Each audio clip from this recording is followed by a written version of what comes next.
Hello students, we will now study how solar energy can be converted into electrical energy. Now all of you at some point of time have studied about solar energy. What is solar energy? The energy that is obtained from the sun is called solar energy. Now solar energy that is received by the earth is in two forms, right? One is the light energy and the other is thermal energy. So we will study how both these energies are harnessed to generate electrical energy. In the first method that we will study the method by which the light energy from the sun can be converted directly into electrical energy. Then we will study in the second method how the heat energy from the sun can be converted into electrical energy. Now, in the first method that I spoke to you, in this method of electrical energy generation, there is no generator. The light energy from the sun is directly converted into electrical energy by a solar cell or a photovoltaic cell as it is known. In the second part, the heat energy is used to generate steam, and the kinetic energy of the steam will run the generator which will generate electrical energy. So now let us study what do you understand by a solar cell and or a photovoltaic cell. Right?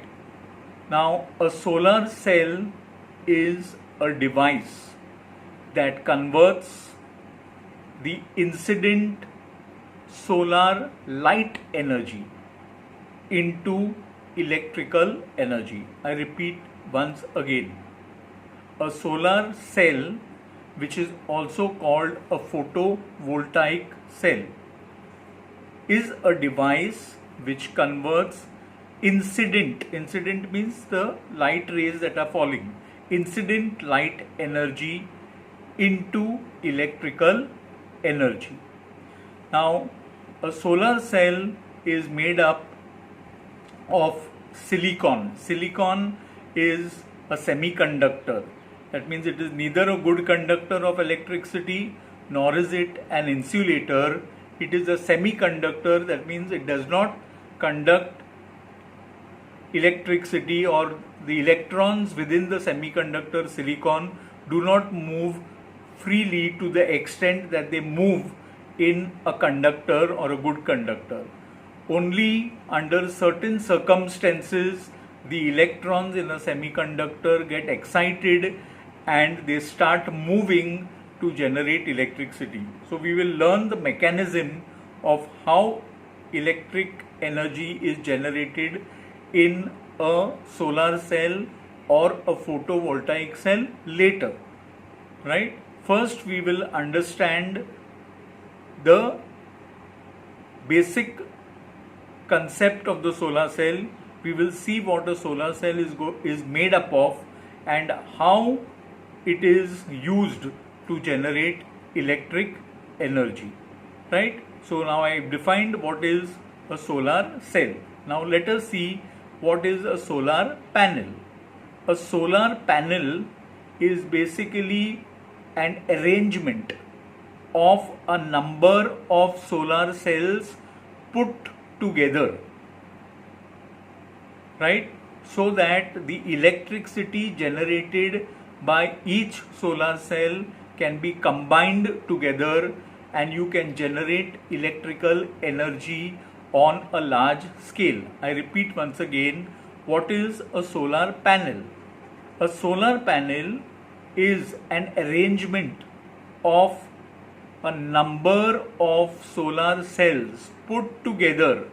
Maybe they would be arranged in a combination called series combination, or they could be arranged in parallel combination.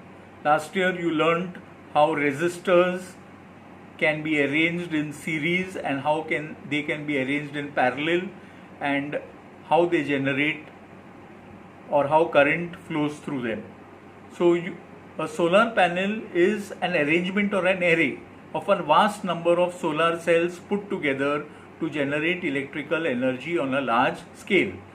Then you can have many solar panels coupled together to produce electrical energy on a commercial scale, right?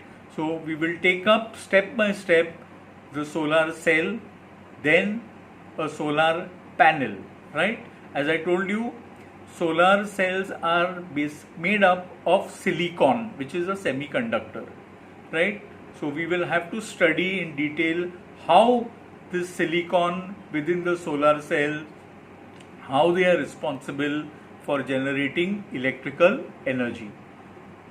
You have seen some solar cells on your calculator. If you have had a calculator, you can see a solar calculator, a rectangular strip over there on the top. That is basically a solar cell which traps or which converts light energy into electrical energy. Now such calculators are designed, they can either use natural sunlight or they can use artificial light and convert that into electrical energy. So those what you are seeing on a calculator also is a solar cell, a small solar cell of whose area is 1 square centimeter. So a solar cell of 1 square centimeter can generate a potential difference of 0.5 volt across its ends and a current of 30 milliampere. You have learned what is potential difference across the ends of a conductor.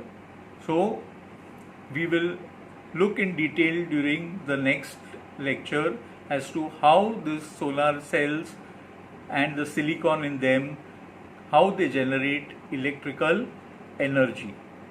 So we'll just have a recapitulation once again of the definition of solar cell and a solar panel.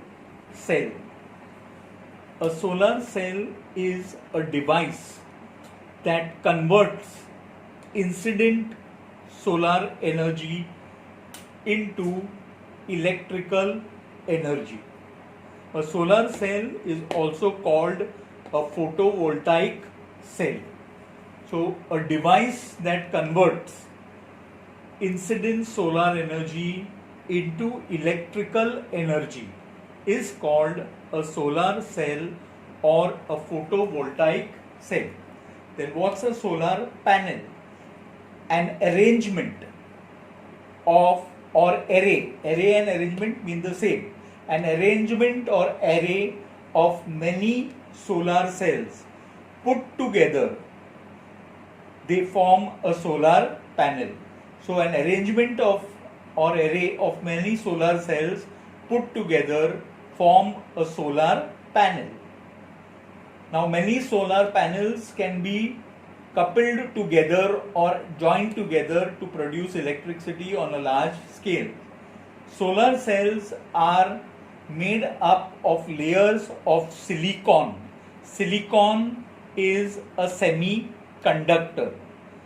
Normally, under ordinary circumstances, silicon will not conduct electricity, but under special conditions, like in this case, on exposure to light, especially sunlight, they become good conductors of electricity. A solar cell of an area of around 1 square centimeter, that means 1 centimeter by 1 centimeter, right? So a solar cell of 1 square centimeter area can generate a potential difference of 0.5 volt and a current of 30 milliamperes. Now tomorrow we will study in detail about the solar cell and its role in generating electric current. Till then, stay safe, take care, and thank you.